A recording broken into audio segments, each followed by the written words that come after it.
Señor de señores. ¡Eh! ¡Eh!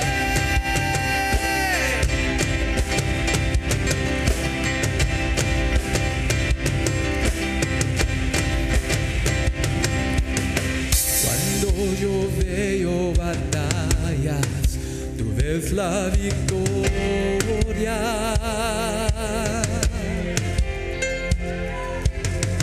Cuando yo veo montañas, tú las puedes mover.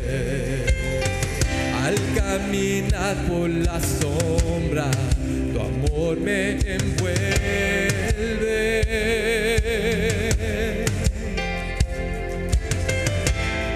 Ya no tengo miedo, pues seguro estoy en ti. ¡Aleluya! Cuando pelee de rodillas lo haré, mis manos alzaré. Oh Dios, la batalla tuya es, todo temor rindo a tus pies y de anoche diré, oh Dios, la batalla tuya es.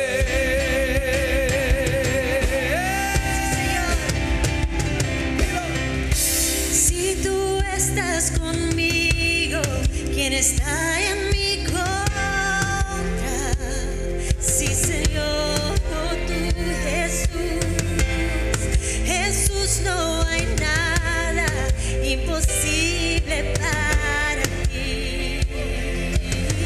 Cuando yo veo cenizas, tú ves belleza. Gracias, Señor.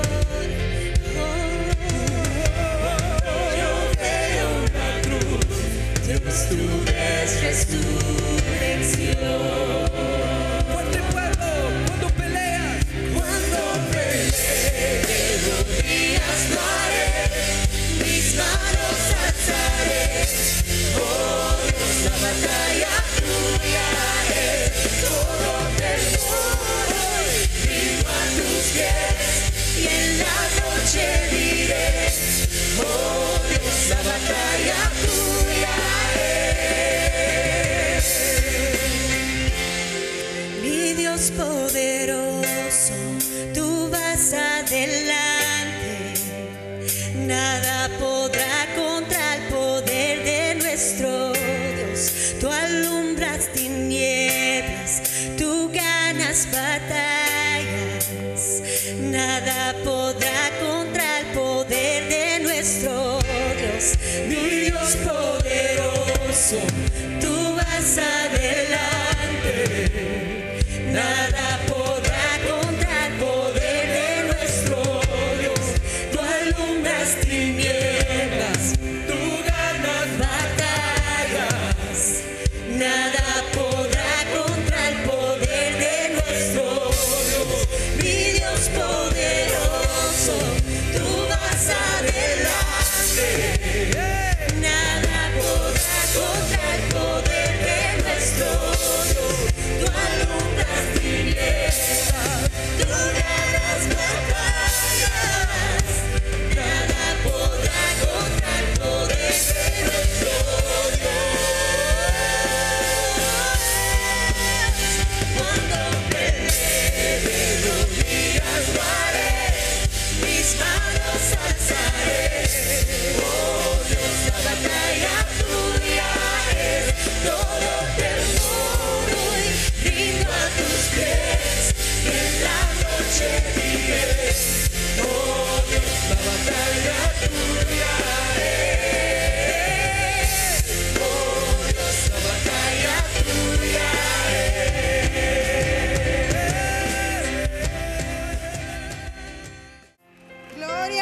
Gloria a Dios, cuando peleo mis batallas de rodillas lo hago, amén. Y así sabemos que nosotros tenemos la victoria en Cristo Jesús. Si crees eso, amado hermano mío, dale una ofrenda de palmas al Señor, que es digno y merecedor. Aleluya. Gloria, gloria, gloria a nuestro Padre Celestial. Eres bendito, Señor. Gracias, gracias, gracias. Precioso Espíritu Santo, te alabamos.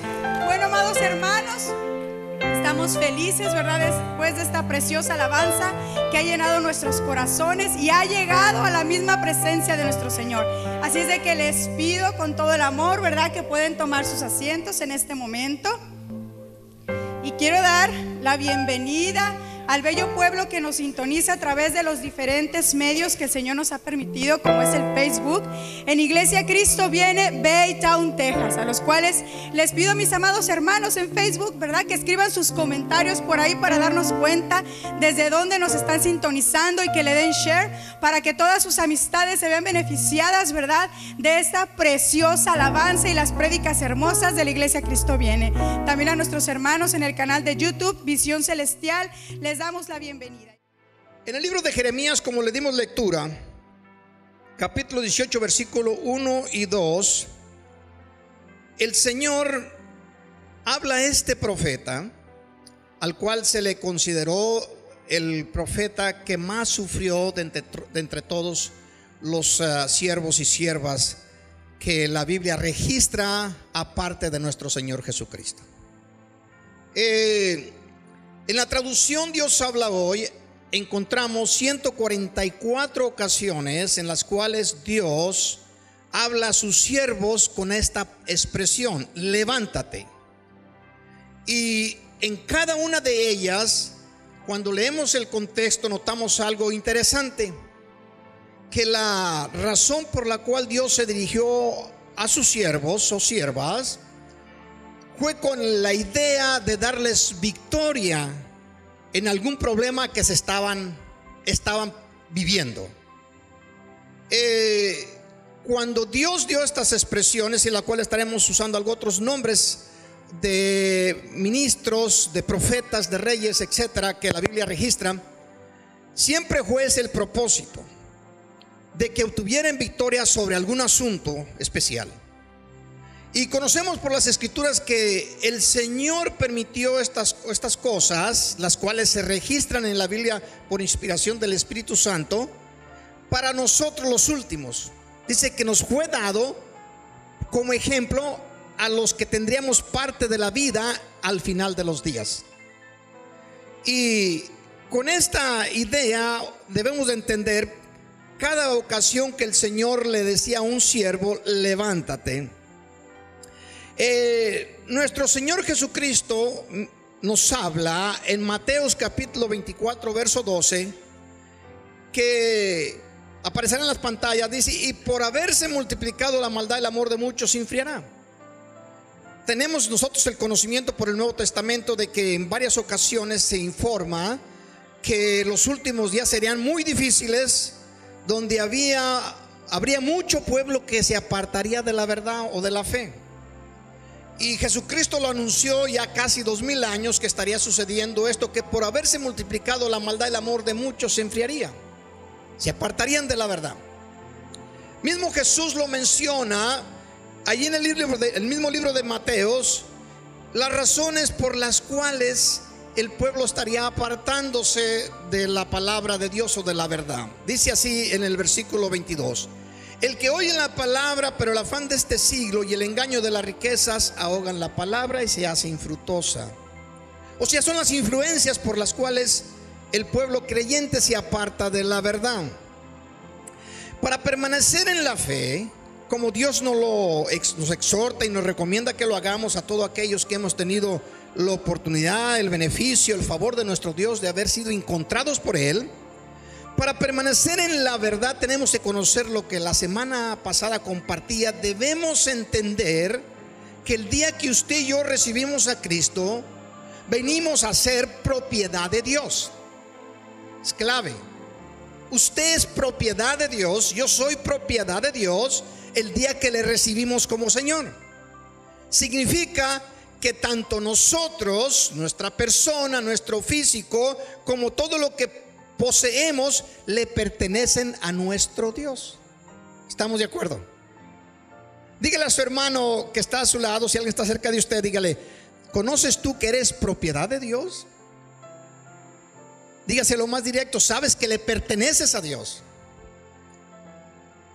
Cuando usted y yo entendemos esto y lo practicamos, entonces habrá mucho más facilidad para que usted y yo vivamos constantemente, día tras día, por el resto de nuestra existencia aquí en la tierra, en el primer amor que la Biblia describe en el libro de Apocalipsis. Cuando Dios exhorta a la iglesia que tenía algunas cosas contra ella, la principal de ellas era que has dejado tu primer amor. Cuando la persona vive en el primer amor del cual la Biblia nos revela, entonces es imposible que un creyente se aparte de la verdad. Vivir en el primer amor es de suma importancia. Ahora, cuando usted y yo vinimos a Cristo, lo primero que entendemos, o lo que debemos de entender, es reconocer, entender que vinimos a ser propiedad de Dios, que ya no nos guiamos por nuestros sentimientos, emociones, o por lo que usted y yo, ¿verdad?, anhelemos aquí en la tierra, sino que vamos siguiendo a aquel que pagó el precio por nosotros. Amén. De eso es lo primero que debemos entender si queremos permanecer en la fe en estos últimos tiempos, de los cuales la Biblia registra que serían difíciles. Conocer esto, que en los últimos tiempos vendrán tiempos muy difíciles, y usted y yo los podemos ver por doquier. Lo segundo que usted y yo debemos de conocer es que el Señor nos rescata de la autoridad y dominio del enemigo con el cual al cual pertenecíamos, y dejamos de ser sus amigos para convertirnos en sus enemigos. Amén. Y somos transportados de ese reino de tinieblas al reino glorioso de luz de nuestro Señor Jesucristo. Y las manifestaciones serán estas: que dejamos de ser amigos del mundo para convertirnos en amigos de Dios. En amigos de Dios. En Santiago capítulo 4 verso 4 se nos dice: ¿no sabéis que la amistad del mundo es enemistad contra Dios? Difícil, se puede leer muy fácil, interpretarlo y practicarlo es otro asunto. De manera que cuando usted y yo comprendemos estas cosas, caminaremos, viviremos, practicaremos el ser propiedad de nuestro Dios. No solamente nosotros, sino todo lo que poseemos. Amén. Es algo que yo sé que no es sencillo, pero cuando se practica se disfruta muchísimo la vida. Todos los servidores de nuestro Dios, desde el libro de Génesis hasta Apocalipsis, los cuales registra la Biblia, sufrieron mucho. La mayoría de ellos,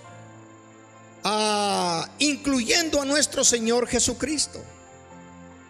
Pero entre ellos, separando a Cristo de todo el resto, el que más sufrió, por lo que usted y yo entendemos de las Escrituras, fue Jeremías. Tanto que los creyentes de nuestros tiempos lo identifican como el profeta llorón. Y es un término que los creyentes le dieron a este profeta, no que así lo mencione la Biblia. Pero si alguien tenía razón por qué llorar, era Jeremías. Porque cuando usted lee todo lo que le aconteció, era un constante bombardeo, un constante, ¿verdad?, una persecución continua. Pero aquí está lo más interesante o extraordinario o extraño del asunto: que tanto Jeremías como el resto del pueblo creyente que la Biblia nos enseña, y aún nuestro Señor Jesucristo, todos por mayoría fueron perseguidos, fueron muertos, vituperados, y todos fueron por el pueblo de Dios. O sea, que no fueron los incrédulos que le hicieron la vida imposible a estos hombres y mujeres creyentes y ministros de Dios. Todos sufrieron en su mayoría a causa de la persecución que recibían del pueblo. No del mundo, sino que del pueblo. Para que usted y yo meditemos que aparte de tener un enemigo allá afuera, se encuentra dentro personas que no anhelan que usted prospere y sea feliz. Pero mientras el mundo y los de adentro que viven en ese espíritu no quieren que usted sea feliz, si Dios está con usted, no hay dificultad. Todo va a salir bien, todo va a caminar bien. Ahora, en las personas que he usado como ejemplos para que usted y yo aprendamos y no vayamos a caer en forma por falta de conocimiento, he mencionado en los 3 pasados. Primeramente tenemos a Jacob, al cual Dios se le dirigió y le dijo: levántate. Y el propósito de Dios, yo los usé en forma cronológica por lo que cada uno vivió. Le dice primero a Jacob: levántate y ve a Betel y hazme un altar. Lo primero que Dios espera de sus hijos es que se levanten. Betel significa Bet, que significa casa de Dios. Betel, Betel, lo que primero quiere Dios de aquellos que Él ha comprado es que vayan a su casa y le levanten un altar. Es lo primero. Levántate, ve a Betel y constrúyeme, hazme un altar. Cuando usted viene a la casa de Dios, no viene a un mercado a recibir productos o beneficios. Usted viene a hacerle un altar a Dios. Y en ese altar usted viene a sacrificarle algo. Sea que le sacrifique el fruto de sus labios o la ofrenda del fruto de su trabajo. Pero usted viene con esa meta, debe de venir con esa meta. Voy a la casa de mi Dios a sacrificarle algo a mi Dios. Cuando se logra esa idea, entonces las cosas se facilitan para una vida de cristiana mucho mejor. El siguiente hombre que usé con respecto de estos temas fue a Jacob, Elías. A Elías le dijo el Señor: levántate y come.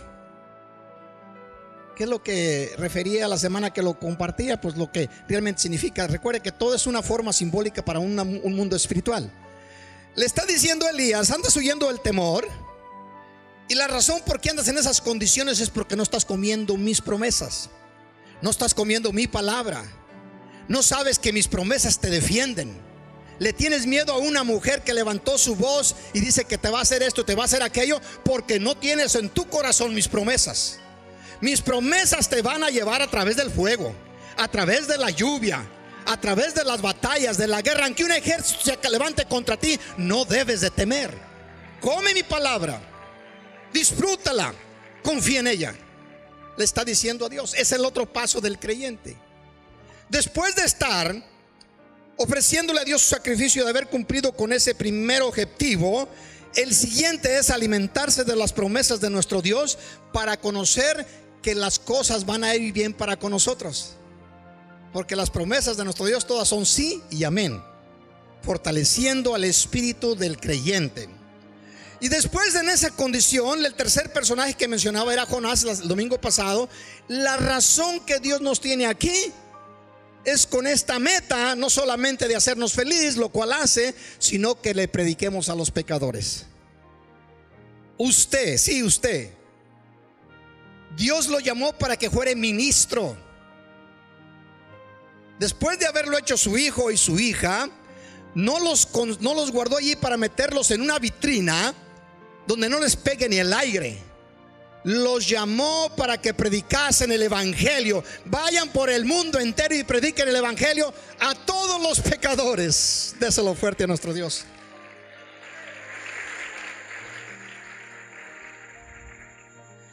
A Jeremías le dice el Señor algo un poco diferente. En el libro del mismo profeta, del cual es el escritor según los estudiosos bíblicos, él es el autor de ese libro, Jeremías. Vamos a ir un poquito para atrás y vamos al capítulo 15, versículo 15, para ver las condiciones en las cuales se encontraba el profeta. Tengamos este conocimiento, que en los tiempos de Jeremías el pueblo de Israel andaba muy mal. El pueblo se había olvidado de la ley de Dios, de darle gracias a Dios, de ir a su casa. Y Dios envió a un rey pagano llamado Nabucodonosor a dominar al pueblo de Israel y llevarlo cautivo. Ya para este tiempo habías subyugado la mayoría del pueblo de Israel y estaba a punto de terminar con las últimas dos tribus que quedaban, que era la tribu de Judá y de Benjamín. Al final de cuentas, usted conoce la historia que en ese tiempo se llevó preso a todo Israel a Babilonia, donde tuvieron que pasar 70 semanas en cautiverio, como este profeta de Dios lo escribió.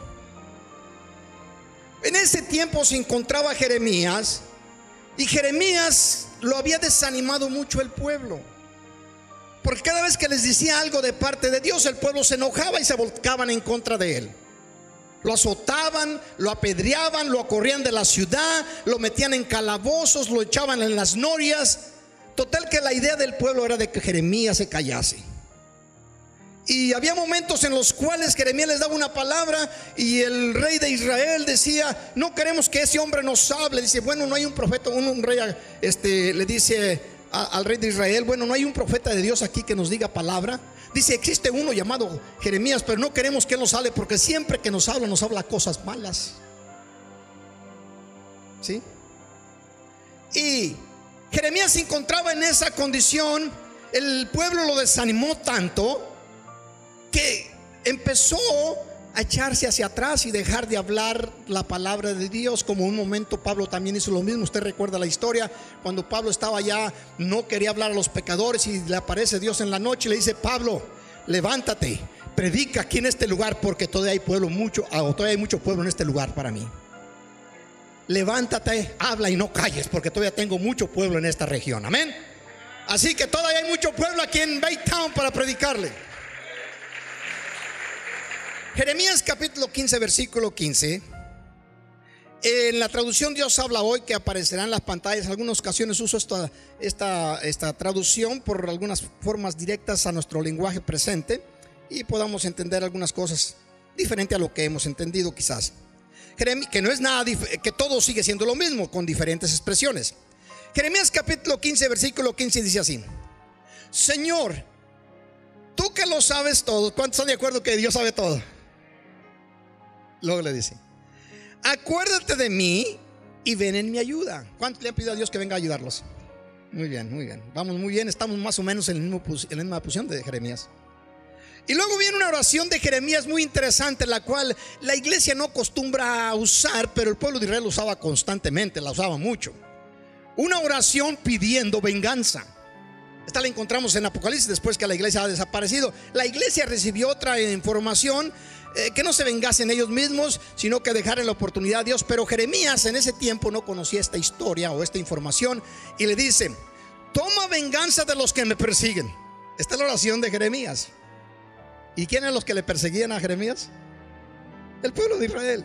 No eran los pecadores, eran aquellos que deseaban el mal de Jeremías: los reyes, los falsos profetas, aquellos que no querían tener nada con Dios, que habían quitado de Dios. Dice que tiraran sus cuerdas. Ya no queremos estar atados a Dios.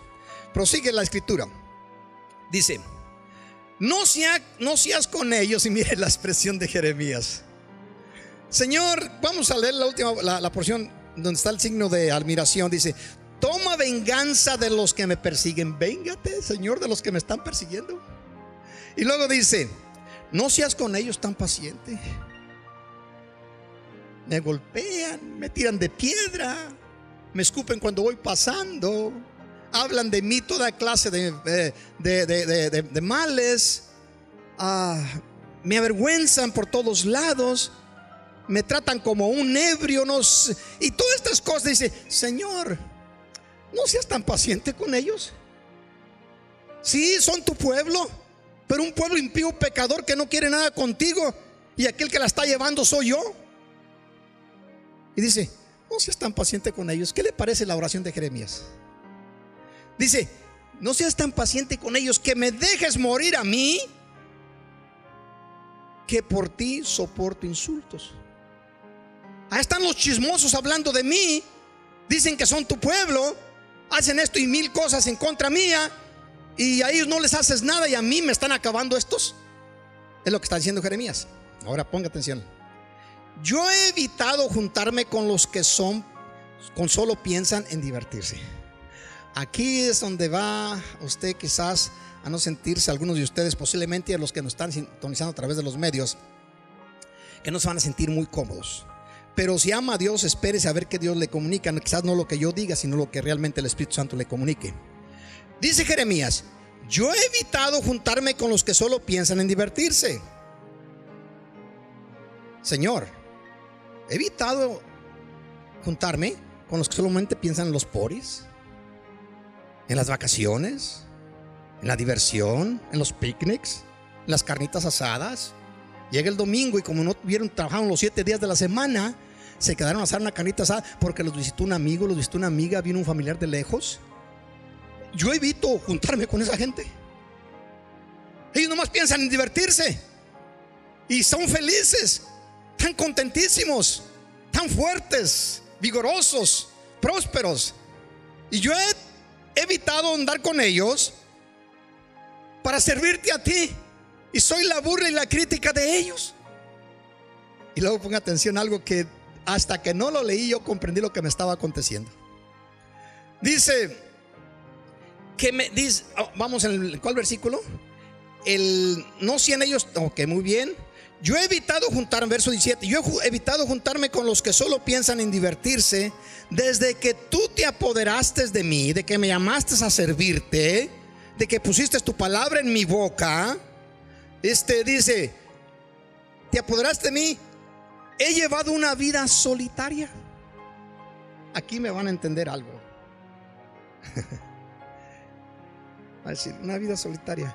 Si usted lee la historia de todos los hombres, mujeres y siervos de Dios, va a encontrar algo muy, va a ser paralelo o muy, ¿cómo lo podré poner? Que se asemeja mucho entre todos, incluyendo a nuestro Señor Jesucristo. De que todos al pasar el tiempo se volvían personas solitarias, personas antisociables. Usted no lo recuerda posiblemente o no lo conoce, pero yo era una persona muy sociable. Andaba en todos los poros de los hermanos.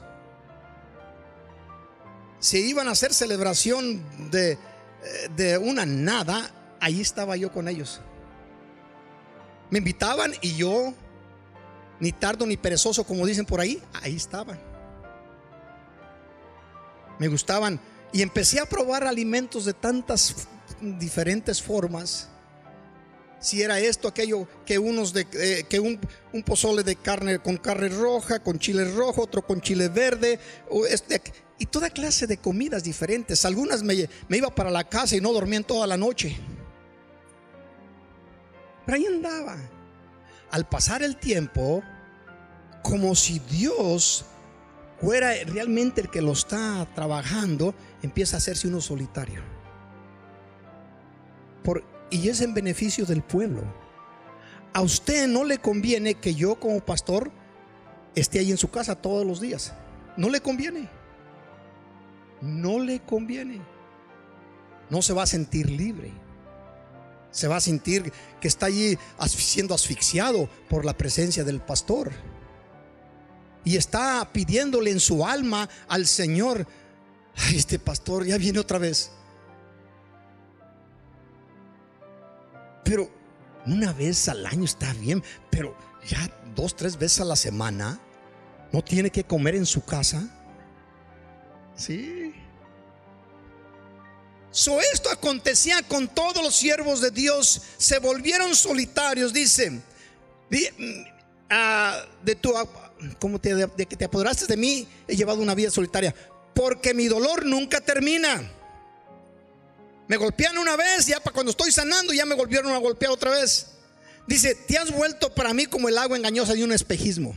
Yo solamente esto lo he visto en las películas, de que alguna persona va por el desierto y después caminando con tanta sed y mira allá a lo lejos un lago de agua muy bonito y se tira y resulta que se avienta sobre el lago y resulta ser un montón de arena nada más. A lo que se refería el profeta: te has vuelto para mí como un espejismo. Te miro tan cerca, sé que estás tan cerca, y cuando me tiro a tus brazos, lo único que agarro es aire, no agarro ayuda. Me encuentro en dificultad. Y dice: Jeremías, te has vuelto como un espejismo para mí. Vamos a ver la respuesta de nuestro Dios. ¿A cuánto les gusta escuchar la respuesta? Muy bien, porque ya hablamos de tantas cosas, ¿verdad?, difíciles. Ahora vamos a ver lo que Dios dice. ¿Cuántos están contentos? Si lo están, bendiga a nuestro Dios con una ofrenda de palmas.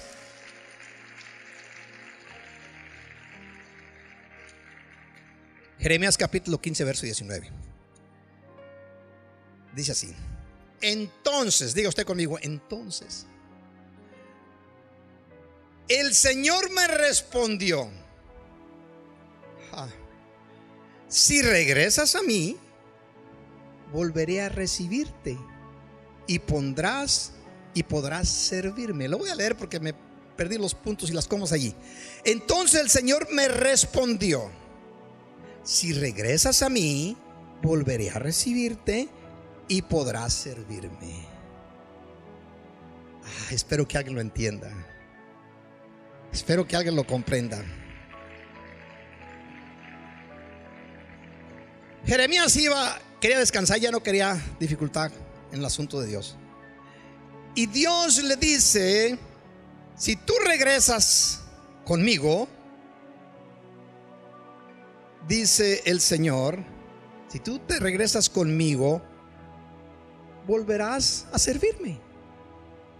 Algunos se encuentran aquí que antes ministraban al Señor, ministraban al pueblo.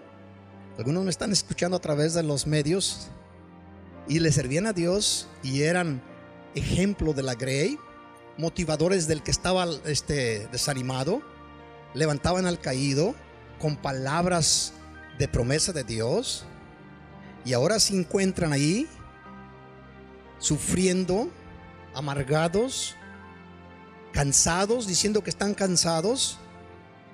Y mil y una cosa dice el Señor: si tú te regresas a mí, me puedes volver a servir. Voy a permitirte que lo hagas, te voy a recibir y podrás volver a servirme. Quiero que entienda algo, si no lo ha entendido para este tiempo. El servir a nuestro Dios, el predicar la palabra de nuestro Dios, el servir en cualquier ministerio, el venir a la casa de nuestro Dios para motivarnos unos a los otros en las buenas obras, no es una carga, es un honor. Es un honor el servirle a nuestro Dios. Que quizás usted no entienda, quizás muchos no lo entendamos en su plenitud, pero el Señor le dice: y podrás volverme a servir, y podrás servirme. Y luego, después de darle esa promesa a nuestro Dios, mire lo que va a decir el Señor con respecto de aquellos que vuelven al Señor a servirle: tú serás quien hable de mi parte, no de la parte del pastor de la iglesia o del presidente. No, tú vas a poder servirme y hablarás de mi parte, de la parte del Altísimo Dios. Cuando hablas tú del Evangelio, estás hablando de parte de Dios, no es de alguien insignificante. Dice: son ellos, ahora ponga atención, son ellos quien deben devolverse a ti. En la otra traducción dice: ellos se deben de convertir a ti, a tu forma de creer, de pensar, de actuar. Son ellos los que se deben de convertir a ti. Y dice: y no tú quien te volverás a ellos, y no tú quien debe volverse a ellos. O sea, no debes de seguir las prácticas de ellos. Ellos deben de seguir tus prácticas. Si tú oras, deben de ellos aprender a orar. Si tú lees la palabra de Dios, deben de aprender a leer la palabra de Dios. Si tú no andas en chismes, deben de aprender ellos a no andar en chismes. Dice: eso es lo que le está el Señor: me vas a representar a mí, vas a hablar en mi nombre. Lo que tú hablas yo voy a respaldar, pero tú debes de estar en esta seguridad, en esta base, en este fundamento, ese que se conviertan ellos a ti y no tú a ellos. Dígalo. Y luego le promete: y esto hará el Señor cuando tú has cumplido con ese propósito de Dios: te libraré del poder de los malvados, te salvaré del poder de los violentos. En otras palabras, yo estaré a tu favor. Por eso llega el momento en Jeremías 18:2 donde le dice el Señor: levántate y ve a la casa del alfarero, y allí te haré oír mis palabras. Atención. Como Jeremías se había sentado, como Jeremías ya no quería hablar, cada vez que hablaba le iba en feria, lo trataban como a piñata, son términos que yo uso muy seguido. Y le dice Dios, esto va a acontecer. Levántate ahora y te voy a llevar a la casa del alfarero. ¿Para qué cree usted que Dios lo va a llevar a la casa del alfarero? Oiga, cuando leemos todo el contexto nos vamos a dar cuenta del asunto. A Jeremías lo va a llevar, que es un simbolismo de todos nosotros. Cuando usted y yo dejamos de hacer aquello que Dios nos ha recomendado que hiciéramos, entonces el Señor dice: ok, muchachito, ahora, puesto para que no te me vayas a perder, te voy a llevar a la casa del alfarero, te voy a meter al molino. Vas a llorar, vas a gritar, te va a doler, pero te conviene, hijo mío, le dice el Señor. Entonces Jeremías hizo esto y descendía a la casa del alfarero, y he aquí que él trabajaba sobre la rueda, y la vasija de barro que él hacía se echó a perder en su mano. El alfarero es un tipo de Dios, la vasija es un tipo de nosotros. Dice, y volvió y la hizo otra vasija. La primera que había trabajado no le gustó, fracasó en el caminar.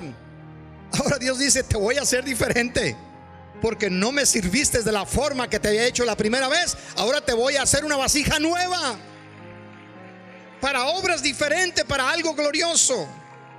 Dice, y la vasija de barros que él hacía se echó a perder en su mano, y volvió y la hizo otra vasija según le pareció mejor hacerla. Entonces vino a mí palabra de Jehová diciendo: ¿no podré yo hacer de vosotros como el alfarero, oh casa de Israel? Oh iglesia, Cristo viene. ¿No los podré yo moldear diferente? ¿No tengo el poder y la fuerza para hacerlo?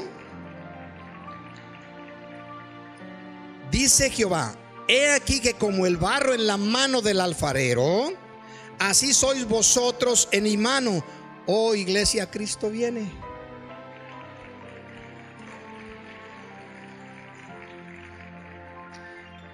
Lo más doloroso que nos puede acontecer como hijos de Dios es dejar de cumplir por lo cual el Señor nos llamó. Ahora Dios dice: yo te voy a usar. No te va a gustar el proceso, te va a doler, pero te voy a usar. Ya que te regresaste a mí, yo te voy a volver a usar, te voy a conceder el honor, pero te va a doler. Escuchen, para no llegar a esa condición, a esa posición, recuerde, Dios no opera en sentimientos. Dios no mira no nos mira a nosotros cuando tropezamos y caemos y se pone a llorar. Dios dice: ay, pobrecito de muchachito, mira, se golpeó allí y se quebró un dedo, o se dio en la frente, mira cómo trae el ojo morado, etcétera. Dios no sufre por eso. ¿Sí? ¿Cómo? Sí, Dios no sufre por eso. A mí mis hijos, Ismael a veces, o a la niñita pequeñita, a veces la quieren corregir, y yo intervengo. No, a ver, mi chulita, véngase para acá, princesita, véngase con su papo, y me la llevo. Y luego dicen ellos: pero Daddy, es que no, hombre, ustedes, hombre, este tiempecito que tienen con la niña, déjenme decirles, yo ya conozco este asunto, es muy corto. Si la van a pasar golpeando a la niñita, se les va a pasar el tiempo, no van a tener la oportunidad de disfrutarla en este momento. Así que, ¿estoy haciendo yo bien? No, claro que no. Porque Dios da sabiduría a los padres para que corrijan a sus hijos cuando hay necesidad de corregirles. Amén. Déselo a nuestro Dios y lo siente en su corazón.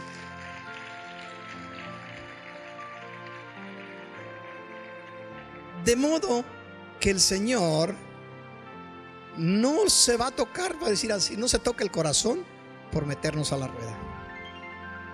Y ya cuando estamos ahí podemos gritar: Señor, me duele mucho.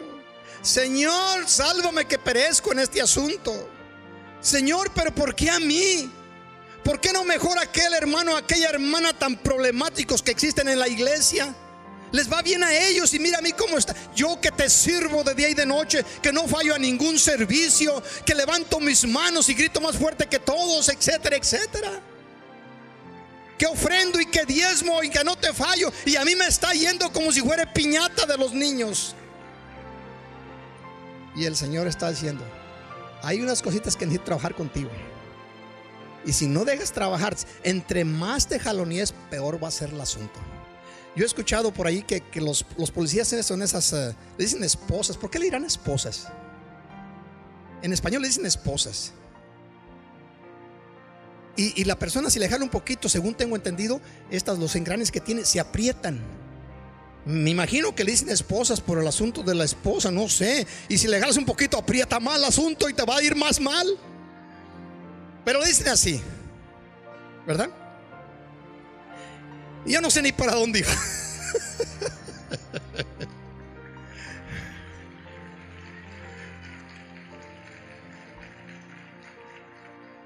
Si el Señor nos mete en la rueda, y aunque gritemos, aunque lloremos, de allí no salemos hasta que no nos entreguemos totalmente, hasta que digamos: Señor, has sido más fuerte que yo. Y téngalo por seguro que Dios lo es. Así que, Señor, como dijo el profeta Isaías: heme aquí, Señor, envíame. Haz conmigo conforme a tu infinita sabiduría y voluntad. Va a decir: pero la gente del mundo no pasa por eso, pastor. Claro que no. La gente del mundo no es propiedad de Dios. No son siervos o esclavos de Dios. Tú eres siervo y sierva de Dios. A ti te concedió el honor de encontrarte, de salvarte. Ahora Dios quiere que tú actúes como Él. Mañana adelante, en el futuro, se mirará la diferencia entre el santo y el pecador, entre el hijo de Dios y el hijo del mundo. Seremos tratados diferente. Algunos, escuchando estas cosas, dicen: entonces aceptar a Dios es un poquito difícil. No, es lo más fácil que existe en el mundo. Es lo más hermoso. No hay una vida mejor que la vida del creyente, del cristiano. La vida más feliz que existe en la tierra y en el universo. Pero siempre y cuando no peleemos con Dios, siempre y cuando no luchemos contra Él y contra su voluntad. Porque si luchamos contra el papá, Él siempre va a ganar. Siempre, siempre, siempre va a ganar. En el libro de Efesios, capítulo 5, versículo 14, una de las recomendaciones dice así: por lo cual dice: despiértate tú que duermes y levántate de los muertos. ¿De qué son los muertos? Levántate entre la gente del mundo. Los muertos se refiere a los del mundo que no conocen a Cristo. Ellos, la Biblia los describe como muertos delante de Dios. Entonces, levántate. Mira, en lugar de estar entre el pueblo de Dios sirviéndome a mí, adorándome, ofreciendo mi sacrificio para que yo te envíe al lugar que yo quiero enviarte, te fuiste con los del mundo porque ahí encontraste diversiones y te sentiste un poco más en paz, sin ningún compromiso, y andas muy bien. Levántate entre los muertos. No te conviene allí. Al rato vas a heder. Al rato el olor va a empezar a sentirse no solamente a tu alrededor, sino aún más lejos. Donde quiera que vas caminando, levántate entre los muertos, dice el Señor, y te va a iluminar Cristo, te va a alumbrar Cristo. Su revelación va a venir sobre tu vida como río. Bendiga a nuestro Dios. Comprenderás lo que no comprendes. Proverbios 6:9 dice: ¿hasta cuándo has de dormir?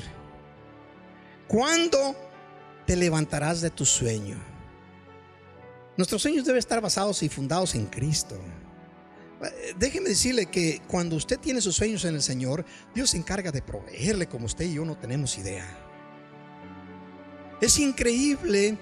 Yo personalmente, el Señor me bendice con todas las cosas necesarias. Antes trabajaba más fuerte, ahora es con más sencillez. ¿Por qué? Porque entre más confía uno en Dios, uno se da cuenta de lo sobrenatural y extraordinario que es Dios. Dice: pastor, yo estoy haciendo esas cosas. Cálmate, tranquilo, tranquila.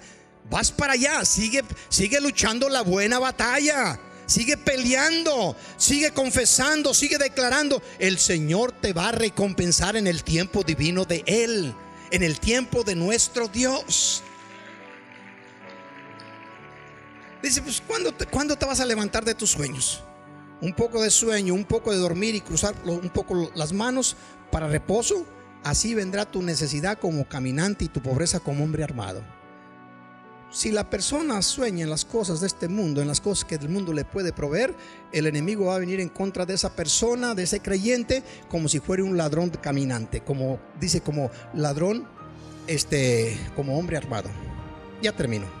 Jeremías 29:11. Es un versículo ya mucho más adelante, a la mitad del libro de Jeremías. Hay una expresión: Jeremías se levanta. Para todos, la historia termina en esto: Jeremías se levanta. Jeremías se levanta, pasa la prueba y se convierte en un instrumento equipado por Dios para seguir hablando al pueblo, a los pecadores, ¿sí? Y mire cómo le dice Dios a Jeremías: porque yo sé los pensamientos que tengo acerca de vosotros. Ahora ya incluye a muchos que se han convertido. Dice Jehová: pensamientos de paz, ¿qué le parece? Y no de mal, para daros el fin que esperáis, para daros vuestros sueños que están fundados en mí. Ahora las cosas han cambiado para Jeremías, a pesar de que ya lo llevaron a todos cautivos. Ahora Jeremías es levantado entre el pueblo como el verdadero profeta de Dios. Tanto que Daniel, Ezequiel y los profetas de antaño, todos meditaban en los escritos de Jeremías. En el Nuevo Testamento, cuando Cristo usaba como ejemplo a un profeta, usaba Jeremías. ¿Sí? ¿Por qué? Porque pasó por la rueda, pasó por el taller del maestro, salió brillante, como cuando lleva un carro y le ponen ahí toda clase de líquidos ahí para que brille después de no haberlo lavado por meses. Salió hermoso Jeremías, resplandeciente. Y así podemos salir nosotros como un diamante de la obra del maestro, del taller del maestro, para para cumplir lo que Dios ha puesto en nuestros corazones que hagamos. Dice Jeremías, porque perdón, ya lo leí, versículo 12: entonces me invocaréis y vendréis y oiréis. Entonces me invocaréis y vendréis y oraréis a mí, y yo os oiré. Qué bonito es cuando usted ora al Señor y le contesta el Señor, ¿sí? Cuando usted ora hoy y mañana ya tiene la respuesta. Bendiga a nuestro Dios.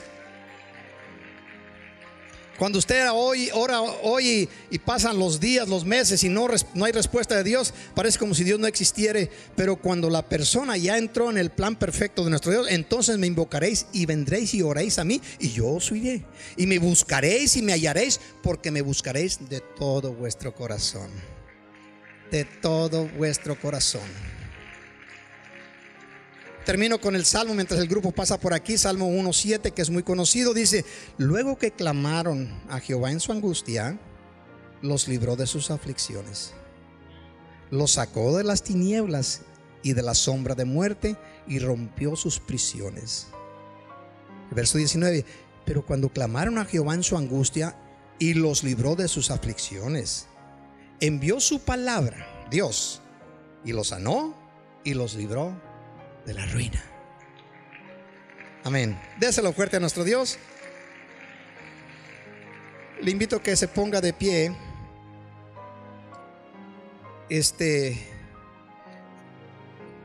En el servicio a nuestro Dios, algunas cosas no muy agradables para el sistema humano, para nuestra actitud o nuestras prácticas humanas. Pero cuando nosotros nos alineamos a su palabra, a sus promesas, que si nos va bien. Al principio parece que todo va al contrario, que en lugar de ir escalando vamos descendiendo, que en lugar de que nuestros enemigos huyan de nosotros, parece que nosotros andamos huyendo de ellos.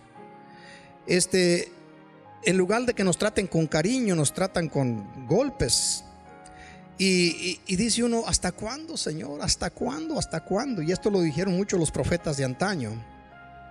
Pero el Señor dice: espera en Jehová y Él hará que resplandezcas como la luz. Escucha, estás pasando por una. Y uno siempre piensa que como que si Dios no lo escuchara, o como que si estuviera en contra de uno. Pero el Señor, todo lo que hace, lo entendamos o no, lo hace por beneficio nuestro. Por beneficio nuestro. Así que hoy, en esta mañana, yo te invito a que ahí inclina tu rostro. Tú amas a Dios, sabes cómo adorarle, sabes cómo platicar con Él. Y estas expresiones de Dios dirigidas a los hombres, siervos, profetas de Él, de que se levantaren, Dios no solamente lo puede hacer, pero su palabra es viva y dice que le envió para 1000 generaciones. Cuando le dijo a uno de estos hombres, levántate, era para que tú y yo comprendiéramos los beneficios que existen al levantarnos. Así que hoy en esta mañana yo te invito, en el nombre de Jesús nuestro Señor, si hay algunas áreas que tú sabes que has dejado de hacer, posiblemente no te das cuenta, pero si no te levantas, Dios te va a usar. Dios quiere usarte y lo va a hacer.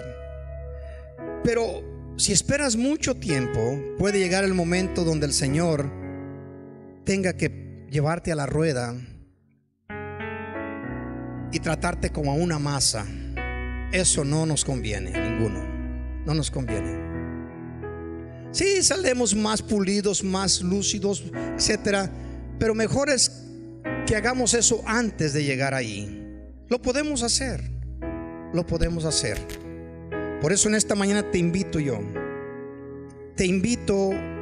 a venir a este altar, o des unos pasos donde te encuentras en actitud de fe, y le digas al Señor: Señor, me has usado. Mi edad no impide que lo sigas haciendo. Mis condiciones, sí, a Dios no le limita ninguna de tus deficiencias o limitaciones tuyas o mías. Él te puede usar y Él quiere hacerlo, porque sus pensamientos son buenos para contigo y para con tus descendientes.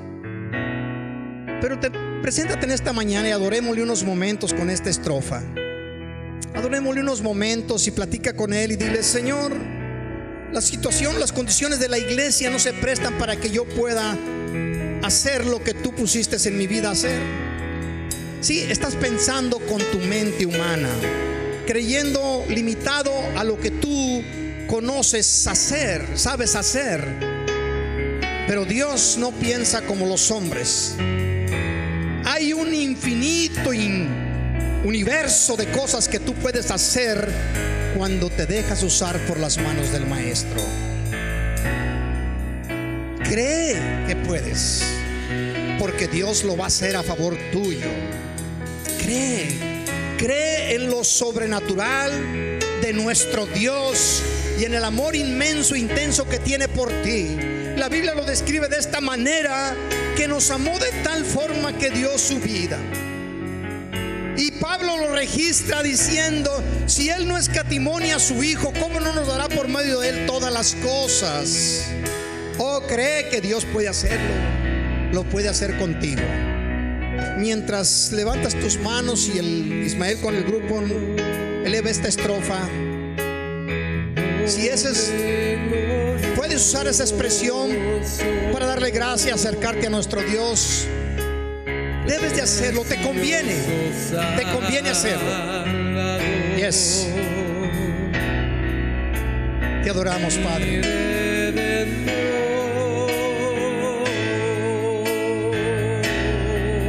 Oh, yes. Dile: Emmanuel, Dios con nosotros, iglesia.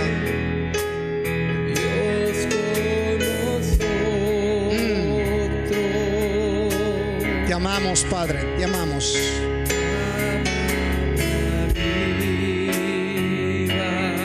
Oh, yes.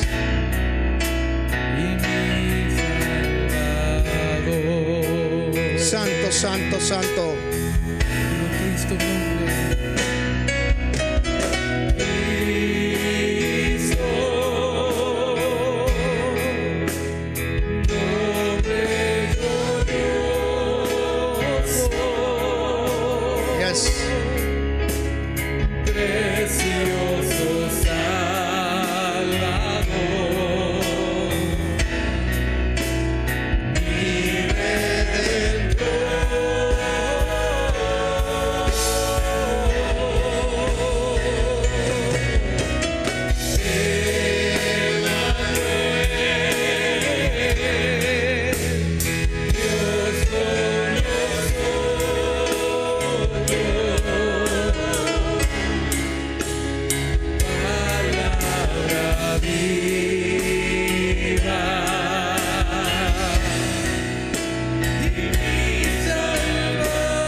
música suave, platicando con nuestro Dios. Abre tus labios y platica. Dile que te revele los secretos que Él tiene para tu vida. Dile: Señor, ¿cómo puedo yo servirte? Me he vuelto a ti y tú me dices que me puedes volver a usar. ¿En qué me puedes usar, Señor? Algunos piensan: ya lo he tratado de muchas formas, pastor, y no se me ha dado la oportunidad, o no se me apoya en esto, en aquello. No vayas ahí, porque este es asunto de Dios contigo. Él te iluminará, Él te va a resplandecer, te va a revelar. Es que hay un sinnúmero de cosas en las cuales Dios quiere usarte. Solamente ríndete, ríndete al Señor, ríndete. Oh, ríndete a Él. Padre, en el nombre de Jesucristo te amamos, te adoramos, Señor, y queremos cumplir tu propósito aquí en la tierra, mi Dios. Queremos, Señor Dios, no llegar a ese lugar donde tengamos que padecer tanto, para salir, Señor, de allí resplandecientes, que nuestro metal salga templado. No, Señor, lo podemos hacer desde aquí. Solamente indícame qué es lo que tengo que hacer, Padre.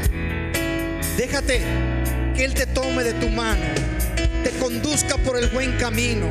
Sus planes para ti son buenos.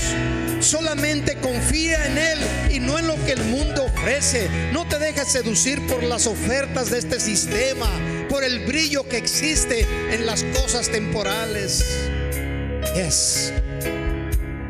Te amamos, Dios, te amamos, te amamos, te amamos. Allí, mientras estás orando, hay una estrofa que hace un momento yo meditaba en ella. Va así de esta manera.